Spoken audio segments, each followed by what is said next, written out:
तो इस वीडियो को देखने के बाद डब्ल्यूपीएल के आज के मुकाबले के अंदर आपके जो जीएल विनिंग के चांसेस हो काफी ज्यादा इंक्रीज होने वाले हैं। लॉजिकल प्रेडिक्शन दूंगा, लॉजिक के अकॉर्डिंग आपको जीएल कॉम्बिनेशन बनाकर देने वाला हूँ। इस वीडियो को वॉच करने के बाद आपके जीएल विनिंग के चांसेस काफी ज्यादा इंक्रीज रहेंगे। पूरे यूट्यूब पर ऐसी इन्फॉर्मेशन आपको कहीं पर भी देखने को नहीं मिलेगी, बिकॉज सबके सब आपको कॉपी पेस्ट वाली टीम हो प्रोवाइड कराते हैं। मैं आपको लॉजिक के अकॉर्डिंग कॉम्बिनेशन बनाना सिखाता हूँ और कॉम्बिनेशन बनाकर देता हूँ। तो सीधी सी बात है, सबसे पहले हम फिक्स खिलाड़ियों को टीम के अंदर रखेंगे। हेली मैथ्यू, एमिलिया कैर, एनस्क्रूबेंट, हरमनप्रीत कौर। चार एक बॉलिंग के अंदर शबनम इस्माइल। आंख बंद करके इन खिलाड़ियों को फिक्स कर लेना। मुंबई की टीम की तरफ से रीजन बताता हूँ। हेली मैथ्यू बैटिंग बॉलिंग दोनों करेगी, 4 ओवर की बॉलिंग प्लस ओपनिंग। अमरिया कैर 4 ओवर की कन्फर्म बॉलिंग करेगी प्लस बैटिंग से बैकअप देगी। एनस्क्रूबेंट 4 ओवर की कन्फर्म बॉलिंग डाल कर देगी। हरमनप्रीत कौर इनकी टीम की सबसे बेहतरीन बल्लेबाज, हार्ड हिटिंग बल्लेबाज एंड फैंटेसी के न्यू पॉइंट सिस्टम के अकॉर्डिंग हार्ड हिटर बल्लेबाज ज्यादा पॉइंट्स प्रोवाइड कराते हैं फैंटेसी के अंदर। अगर हरमनप्रीत कौर 15 रन भी बनाएगी तो भी ड्रीम टीम में आ जाएगी, तो याद रखना। उसके बाद शबनम इस्माइल, ये भी आपको 4 ओवर की कंफर्म बॉलिंग डाल कर देगी। एंड ये खिलाड़ी स्विंग के थ्रू विकेट निकालना जानती है। एंड प्रेजेंट टाइम के अंदर डब्ल्यूपीएल के अंदर जितने भी वुमेन्स क्रिकेटर खेल रही हैं सभी के अंदर सबसे फास्ट बॉलिंग करने वाली, सबसे बेहतरीन स्विंग के थ्रू विकेट निकालने वाली बॉलर है शबनम इस्माइल।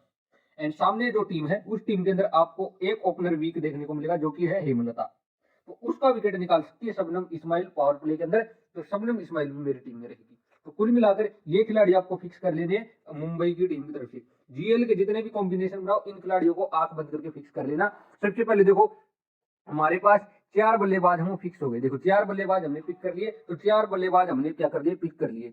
उसके साथ ही साथ हमने इन्हीं 4 बल्लेबाजों के अंदर से हमने 4 बॉलर भी पिक कर लिए, 1 2 3 एंड 4। तो 16 ओवर हमारे यहाँ पर कंप्लीट हो गए। 4 टॉप ऑर्डर के बल्लेबाज ले लिए प्लस 16 ओवर की बॉलिंग करने वाले बॉलर हमने ले लिए। अब हमारे पास बचे सिर्फ और सिर्फ 4 ओवर। अब हमारे पास बचे 4 ओवर की बॉलिंग बची है। अब वो 4 ओवर कौन करेंगे उस पर पूरी की पूरी जीएल है वो डिपेंड रहने वाली। तो ध्यान से देख लेना जो इन्फॉर्मेशन दे रहा हूँ। सबसे पहले अमनजोत कौर बॉलिंग कर सकती है। उसके बाद संस्कृति गुप्ता एंड इधर से पी सिसोदिया, ये ऑप्शन आपको देखने को मिलेगा बॉलिंग सेक्शन के अंदर जो बॉलिंग कर सकते हैं। अब आपको करना क्या है वो चीज ध्यान से देख लेना। जहां तक चांसेस है मुझे लग रहा है मुंबई की टीम इस मुकाबले को विन करेगी। तो आपको करना क्या है, एक टीम में अमनजोत कौर को ले लेना, अगले ही टीम में इसको ड्रॉप करके सिसोदिया को ले लेना, अगले ही कॉम्बिनेशन इसको ड्रॉप करके संस्कृति गुप्ता को लेना। सिर्फ चेंज क्या करना, सिर्फ यही चेंज करना क्या, एक संस्कृति गुप्ता पी सिसोदिया, इन तीनों में से कोई एक लेना। कोई भी बॉलिंग कर सकती है। देखो न मुझे पता न किसी और को पता, कोई भी यूट्यूब वाला या कोई भी एक्सपर्ट आपको नहीं बता पाएगा कि इनके अंदर से बॉलिंग किसको मिलेगी। तो कोई भी बॉलिंग डालने आ सकता है एंड किसी को भी विकेट मिल सकता है। क्लियर, कोई भी 2 ओवर की बॉलिंग कर सकता है, कोई 1 ओवर की बॉलिंग कर सकता है, कुछ भी कर सकता है, किसी को विकेट मिल सकता है। इन तीनों में से जिसको विकेट मिलेगा वो ड्रीम टीम में आ जाएगा। तो इतना ध्यान में रखना, इन तीनों में से कोई एक लेना है। अमनजोत कौर, संस्कृति गुप्ता एंड पी सिसोदिया, इन तीनों में से कोई एक ले लेना। एक टीम में इसको ले लो, एक टीम में इसको, एक टीम में इसको। ये रोटेशन करनी जीएल के अंदर मुंबई की टीम की तरफ से, और कोई रोटेशन नहीं करनी। इसके अलावा एक और रोटेशन मैं आपको बताता हूँ हरमनप्रीत कौर को लेकर। एक टीम में आप हरमन को ड्रॉप करके जस्टिका भाटिया को ले लेना। रीजन मैं आपको बताता हूँ।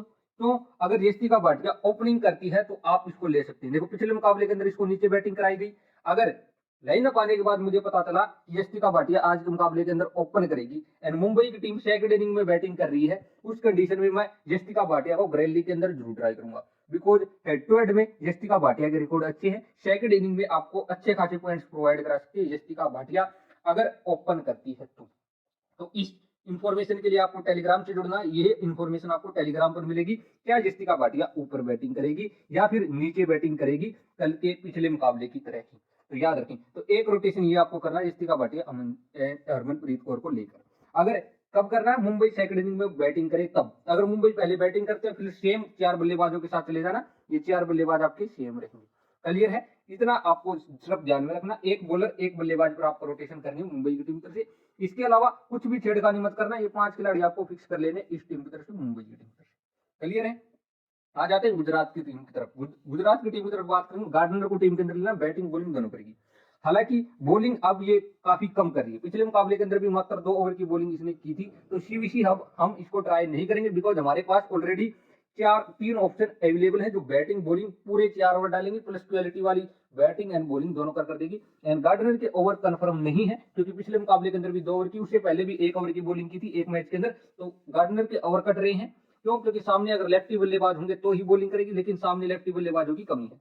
तो गार्डनर के ओवर कटने के इसके मुकाबले के अंदर भी चांसेस है। तो गार्डनर को एज ए नॉर्मल प्लेयर हम सीबीसी नहीं बनाएंगे, एज ए नॉर्मल प्लेयर लेकर जाएंगे, गार्डनर टीम में रहेंगे। डेंड्रा डोटिन काफी बेहतरीन खिलाड़ी है एंड बैटिंग बॉलिंग दोनों करती है, आपको टीम के अंदर इस खिलाड़ी को भी फिक्स करना है। उसके बाद काशवी गौतम नाम की खिलाड़ी नजर आएगी, इस खिलाड़ी के बारे में आपको बता दूं, काफी बेहतरीन बॉलर है दोस्तों, इस खिलाड़ी को भी टीम के अंदर आपको रखना ही रखना है। ये इनकी टीम की यॉर्कर स्पेशलिस्ट बॉलर है। अगर आप लाइव मुकाबला वॉच करते हैं आपको पता होगा, जबरदस्त बॉलिंग करती है, यॉर्कर्स काफी बेहतरीन मारती है एंड जो बॉलर यॉर्कर से विकेट निकालते हैं, एलबीडब्ल्यू से विकेट निकालते हैं, उनको पॉइंट भी ज्यादा मिलती है। तो हम क्या करेंगे, इधर से काशवी गौतम को भी फिक्स करेंगे। तो ये खिलाड़ी मेरे इधर से हो गए फिक्स। अब दोस्तों विकेट कीपर सेक्शन के अंदर हमारे पास बैथ मुन्नी की चॉइस है, जस्टिका भाटिया की चॉइस है। फिलहाल के लिए मैं बैथ मुन्नी के साथ ही जाऊंगा, बिकॉज जस्टिका भाटिया का जो बैटिंग ऑर्डर है वो कंफर्म नहीं है। याद रखें, जस्टिका भाटिया का बैटिंग ऑर्डर कंफर्म नहीं है। अगर मुझे इंफॉर्मेशन मिली कि ये ओपन करेगी प्लस सेकंड इनिंग के अंदर इनकी टीम बैटिंग करेगी, तो फिर मैं इस खिलाड़ी को जरूर ट्राई करूंगा ग्रैंड लीग के अंदर, चाहे मुझे बैथ मुन्नी को ड्रॉप करना पड़े या फिर हरमनप्रीत कौर को ड्रॉप करना पड़े। सीधी सी बात है, कुछ ज्यादा डिटेल के अंदर जाने की जरूरत नहीं। अब देखो, बैथ मुन्नी के बल्ले से बड़ी पारी नहीं आएगी, एक बात ये याद रखना। क्यों? 3 ओवर एनसिक्योरमेंट डालेगी पावर प्ले के अंदर, जो कि पावर प्ले के अंदर विकेट निकालने के लिए डाली जाती है। उसके बाद शबनम इस्माइल भी 3 से 4 ओवर पावर प्ले के अंदर डालेगी, तो 6 ओवर आप ये मान कर रहो, 6 ओवर ये बॉलर डालेंगे। एनसिक्योरमेंट को हर कोई अपनी टीम के अंदर सीबीसी बनाएगा, टीम के अंदर रखेगा। दूसरी तरफ शबनम इस्माइल को भी मैक्सिमम लोग अपनी टीम के अंदर रखेंगे। अगर ये दोनों पावर प्ले के अंदर विकेट निकालेंगी तो उस कंडीशन में जो गुजरात के टॉप के 3 बल्लेबाज हैं, टॉप के 3 बल्लेबाजों में से किसी एक बल्लेबाज के चलने के चांसेस बन रहे हैं। 2 बल्लेबाज वन साइडेड फ्लॉप होंगे, 2 बल्लेबाज वन साइडेड फ्लॉप होंगे या तीनों भी फ्लॉप हो सकते हैं। एक बल्लेबाज हल्की फुल्की जो है बैटिंग कर दे सकता, कुछ थोड़े बहुत पॉइंट है वो प्रोवाइड कर सकता, बड़ी पारी इन तीनों में से किसी के बल्ले से नहीं आएगी। तो याद रखें, हरलिन इधर से बात करेंगे हेमलता की, तो हेमलता को मैं नहीं ले रहा, बिकॉज रिसेंट फॉर्म अच्छी नहीं है, सामने क्वालिटी वाली बॉलर से नजर आएंगी, हेमलता अपना विकेट फेंक कर चली जाएगी। उसके बाद बात करेंगे हरलिन डियोल की, तो हरलिन डियोल पावर प्ले का बेनिफिट उठा रही है। क्यों? क्योंकि देखो, हेमलता पावर प्ले के अंदर आउट हो रही है, उसके बाद हरलिन डियोल क्या कर रही है, पावर प्ले का बेनिफिट उठा रही है, बाउंड्रीज लगा रही है। जैसे ही पावर प्ले खत्म होता है, हरलिन डियोल अपना विकेट फेंक कर चली जाती है। आज के मुकाबले के अंदर इसके लिए ज्यादा आसान नहीं होगा, क्योंकि देखो, शबनम इस्माइल ने हेमलता या बैथ मुन्नी में से किसी को आउट कर दिया। उसके बाद इसके पास स्विंग काफी ज्यादा है, तो हरलिन डियोल को दिक्कत होगी 100%। तो हरलिन डियोल को इसलिए मैंने क्या किया, फिक्स नहीं किया है। हरलिन डियोल पर हम रोटेशन हम करने वाले। तो अब देखो ध्यान से मैं आपको बता दूं, 5 खिलाड़ी इधर से मैंने फिक्स दे दिए, 4 खिलाड़ी मैंने इधर से फिक्स आपको कर दे दिए। ये 9 खिलाड़ी आपके हो गए फिक्स। इन 9 खिलाड़ियों को फिक्स कर लो, इनको तो छेड़ना ही नहीं है, इनको आपको फिक्स कर रख लेना है। अब बात बची 2 खिलाड़ियों की, वे 2 खिलाड़ी मैं आपको बताता हूँ। एक टीम में आप हरलिन डियोल को ले लेना, अगली ही टीम में हरलिन डियोल को ड्रॉप करके पी लिचफील्ड को ले लेना। सिर्फ इतना चेंज करना, इसके अलावा कोई चेंज नहीं करना गुजरात की टीम के बैटिंग सेक्शन के अंदर। क्लियर है? कोई चेंज नहीं करना।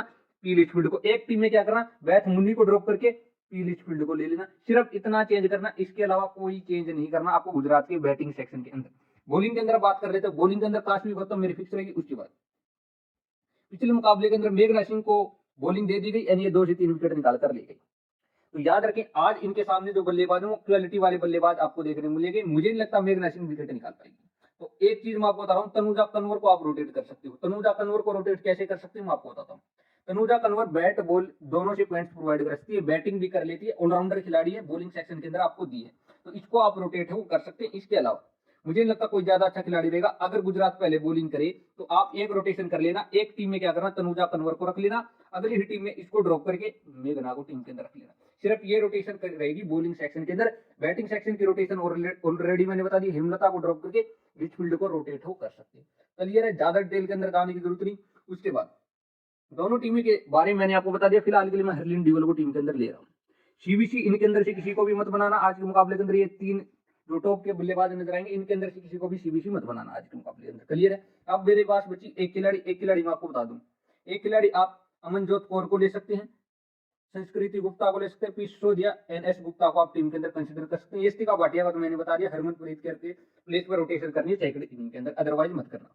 अब दोस्तों देखो, गुजरात पहले बॉलिंग करेगी तो आप एक टीम में मेघना को ले लेना। क्लियर है? कुछ नहीं करना, मेघना को टीम के अंदर ले लिया। अगली टीम में मेघना को ड्रॉप करके तनुजा कन्वर को ले लेना, सिर्फ इतना चेंज, कुछ नहीं करना। अगले कॉम्बिनेशन में क्या करना, आप इधर से अमनजोत कौर को ले लेना, अगले कॉम्बिनेशन में आप सिसोदिया को ले लेना, अगले कॉम्बिनेशन में संस्कृति गुप्ता को ले लेना। सिर्फ इतना चेंज करना और कोई चेंज आपको नहीं करना आज के मुकाबले में। फिलहाल के लिए तनुजा कन्वर को ले लिया। अगर मुंबई पहले बॉलिंग करेगी, तनुजा कन्वर को मैं ड्रॉप कर दूंगा, ड्रॉप करके मैं क्या कर लूंगा, मैं इधर से अमनजोत कौर को टीम के अंदर ले लूंगा। उसके बाद एक टीम में एस गुप्ता को ले लूंगा, एक टीम में पी सिसोदिया को ले लूंगा। सिर्फ ये चेंज रहेगा, इसके अलावा कोई चेंज नहीं रहेगा। बैटिंग के अंदर हरलिन ड्यूल के प्लेस पर पी लिचफील्ड को रोटेट कर लूंगा, सिर्फ ये चेंज रहेगा, इसके अलावा कोई चेंज नहीं रहेगा। तो ये मेरी टीम, ये मेरा कॉम्बिनेशन। लॉजिक आपको मैंने बता दिया। सीबीसी और ध्यान से सुन लो। सीबीसी के लिए मैं हेरली मैथ्यू एंड स्क्विरमेंट के साथ जाऊंगा। रीजन मैं आपको बताता हूँ। हेरली मैथ्यू क्या करती है, ये आपको डेथ के अंदर बॉलिंग करती हुई नजर आई, जबकि एंड स्क्विरमेंट पावर प्ले के अंदर बॉलिंग करती है, प्लस हेरली मैथ्यू थोड़ा टॉप ऑर्डर के अंदर भी बैटिंग करती है। अगर मुंबई की टीम पहले बैटिंग करे, कैप्टन इसको बना के वाइस कैप्टन इसको बना देना। अगर मुंबई पहले बॉलिंग करे तो फिर कैप्टन इसको बनाकर वाइस कैप्टन इसको बना देना। सिर्फ इतना रोटेशन रहेगा सीबीसी का। ग्रैंडली के सीबीसी, और मैं आपको बता दूं जीएल के अंदर आप डेंड्रा डोटिन को सीबीसी जरूर बनाए। अगर इनकी टीम पहले बॉलिंग करे, गुजरात पहले बॉलिंग करे, ग्रैंडली के अंदर कैप्टन जरूर ट्राई करे डेंड्रा डोटिन को। उसके बाद अगर मुंबई की टीम पहले बॉलिंग करे तो अमलिया कैर को सीबीसी जरूर ट्राई करे, अगर मुंबई पहले बॉलिंग करे तो। ये अदर सीबीसी के ऑप्शन रहेंगे, इनके अलावा मुझे नहीं लगता कोई सीबीसी आएगा। रोटेशन मैंने आपको बता दी, सीबीसी मैंने आपको बता दिया, इस टीम के अंदर कोई भी चेंज होगा टेलीग्राम पर बता दूंगा। टेलीग्राम का लिंक बाद में मिल जाएगा। फिलहाल के लिए इस टीम के साथ अपने कॉन्टेस्ट ज्वाइन करें।